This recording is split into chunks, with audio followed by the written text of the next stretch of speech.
Friends, news channel देख रहे आप सभी दर्शकों का बहुत बहुत स्वागत है। मैं हूं रमनदीप कौर। इस वक्त की बड़ी खबर आ रही है प्रयागराज से। क्या है पूरा मामला, देखने के लिए बने रहिए हमारे साथ। जहां देश के प्रधानमंत्री नरेंद्र मोदी कल प्रयागराज में आएंगे और साथ ही औपचारिक तौर पर महाकुंभ की शुरुआत होगी, जहां गंगा पूजन करेंगे।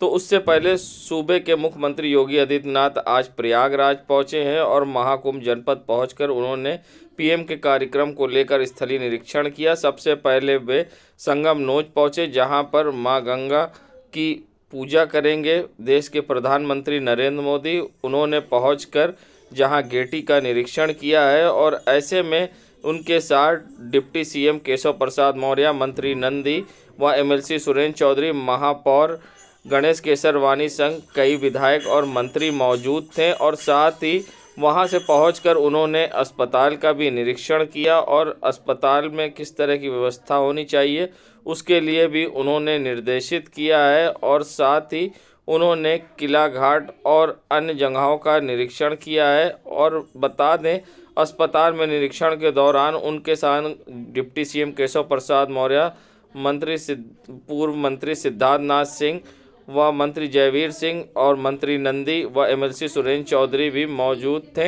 वहां से वे सीधा जहां अक्षयवट पहुंचे और अक्षयवट पहुंचने के बाद वे सीधा हनुमान मंदिर कॉरिडोर पहुंचे, जहां पर उन्होंने हनुमान मंदिर कॉरिडोर का निरीक्षण किया है, जिसका प्रधानमंत्री नरेंद्र मोदी उद्घाटन करेंगे।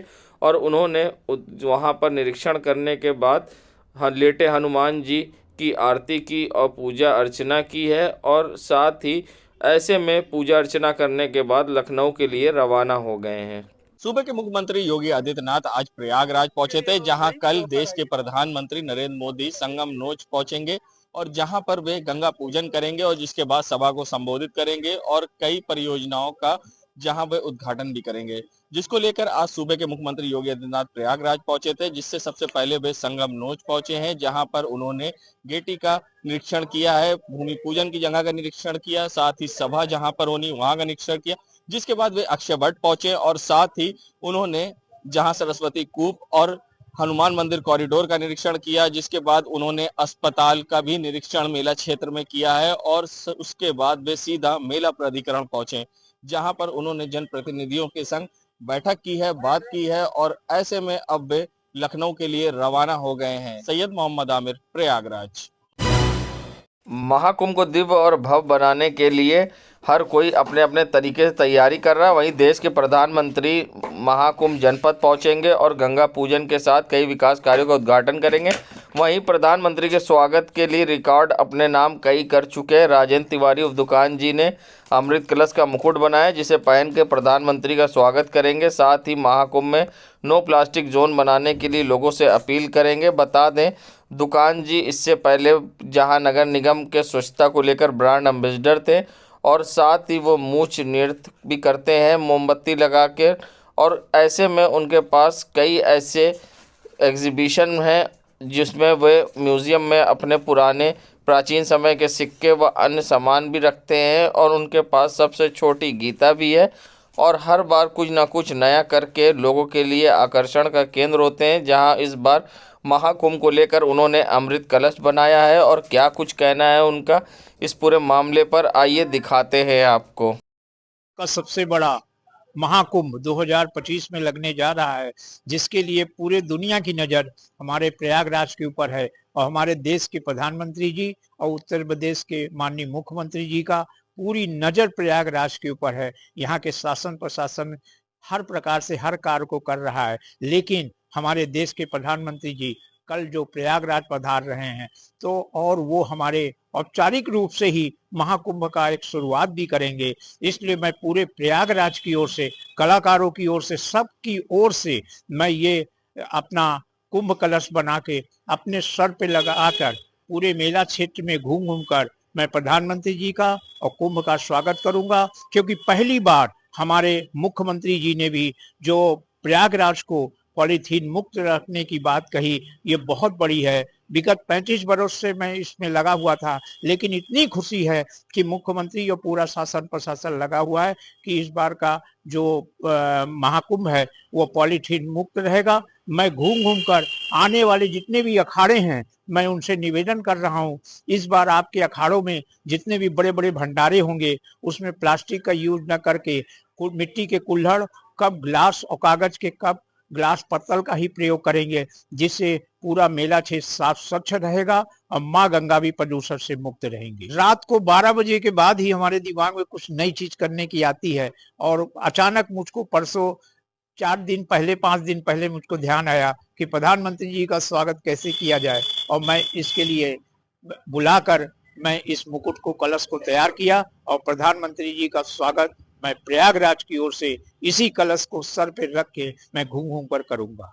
संगम नगरी प्रयागराज में जहां इलेक्ट्रॉनिक मीडिया क्लब के नारद सभागार में नए पदाधिकारियों की घोषणा के साथ चुनाव प्रक्रिया संपन्न हुई है। वर्ष 2025 के लिए हुए चुनाव में राघवेंद्र मिश्रा को सर्वसम्मति से क्लब का अध्यक्ष चुना गया, जबकि सचिव पद पर कुलदीप शुक्ला को चयन किया गया। चुनाव प्रक्रिया क्लब के संस्थापक, संयोजक और चुनाव अधिकारी वीरेंद्र पाठक ने नामों की घोषणा की। क्लब के संविधान के अनुसार हर वर्ष अध्यक्ष और सचिव बदलना जाता है और इसी क्रम में इस बार भी अध्यक्ष राघवेंद्र और कुलदीप सचिव चुने गए हैं। इसकी नामांकन प्रक्रिया 8 दिसंबर से शुरू हुई, 10 दिसंबर तक वापसी की गई। अध्यक्ष पद पर एकमात्र राघवेंद्र मिश्रा का नामांकन समर्थन हुआ।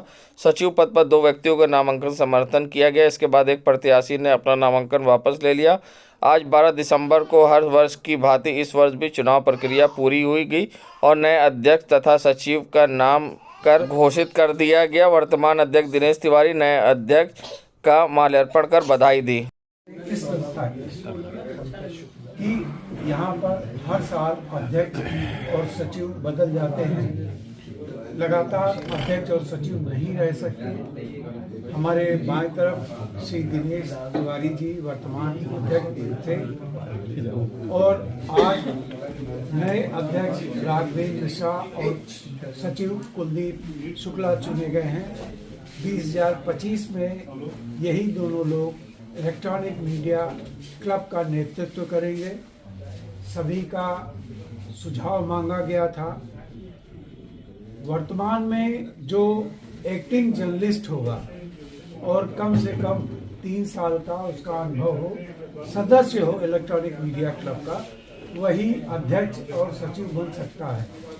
इस पैमाने पर इन दोनों लोगों का नामांकन आया था, जिसे सर्वसम्मति से चुन लिया गया और यहाँ सभी वरिष्ठ लोग हैं, संदीप तिवारी जी हैं, अनुपम शुक्ला हैं, मोहम्मद आमिर है और सभी लोगों ने आज हम लोगों ने इन सबको बधाई दिया। इन लोगों ने बताया कि हमारा अगला 2025 की क्या योजना है और सभी ने इन दोनों पदाधिकारियों को बधाई दिया है। अब इनकी एक टीम गठित होगी, सह मंत्री, उपाध्यक्ष, सह कोषाध्यक्ष आदि आदि, और इसके बाद ये पूरा काम करने लगेंगे। मैं वीरेंद्र पाठक हूँ, चुनाव अधिकारी, संयोजक, इलेक्ट्रॉनिक मीडिया क्लब।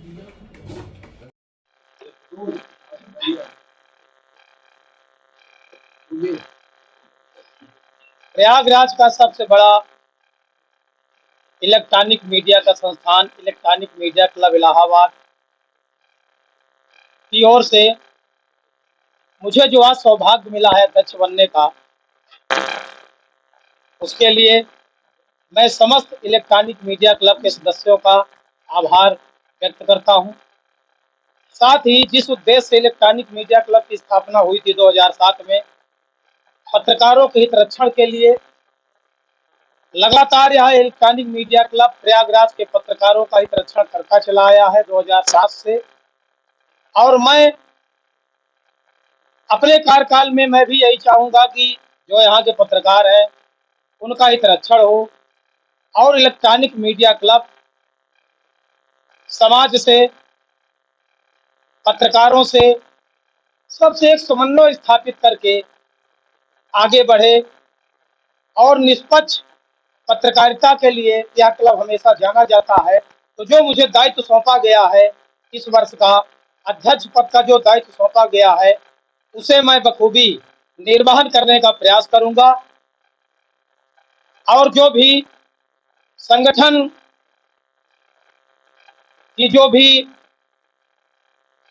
मंशा होगी संगठन की जो इच्छाएं होंगी या संगठन द्वारा जो मार्गदर्शन प्राप्त होगा उसके तहत कार्य करता रहूंगा। राघवेंद्र मिश्रा। जो भी जिम्मेदारी वक्त के साथ हमारे कंप्यूटर डाली है और हर तरह से क्लब को आगे बढ़ाने का प्रयास करूंगा।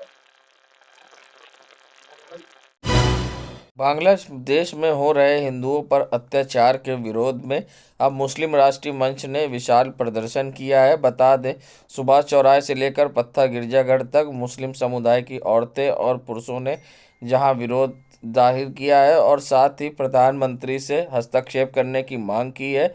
और मुस्लिम राष्ट्रीय मंच के मोहम्मद फरीद ने क्या कुछ कहा है, आइए दिखाते हैं आपको। ने सिविल लाइन सुभाष चौराहे से लेकर गिरजाघर तक मुस्लिम महिलाओं के साथ पैदल मार्च किया है मुस्लिम राष्ट्रीय मंच के बैनर तले।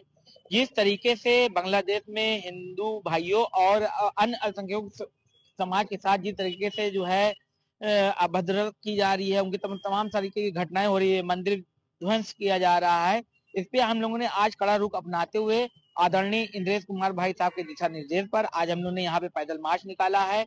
जल्द से जल्द हम प्रधानमंत्री जी से आग्रह करना चाहते हैं कि इस मुद्दे को अंतर्राष्ट्रीय स्तर पर उठाना पड़ेगा उनको, और जिससे वहाँ पे जिस तरीके की घटना है इसको रोका जाए तत्काल, और वहाँ पे एक सामान्य जीवन जीने का व्यवस्था कराई जाए, जिससे जो है आम नागरिक को वहाँ पे जीने का रास्ता आसानी से मिल सके।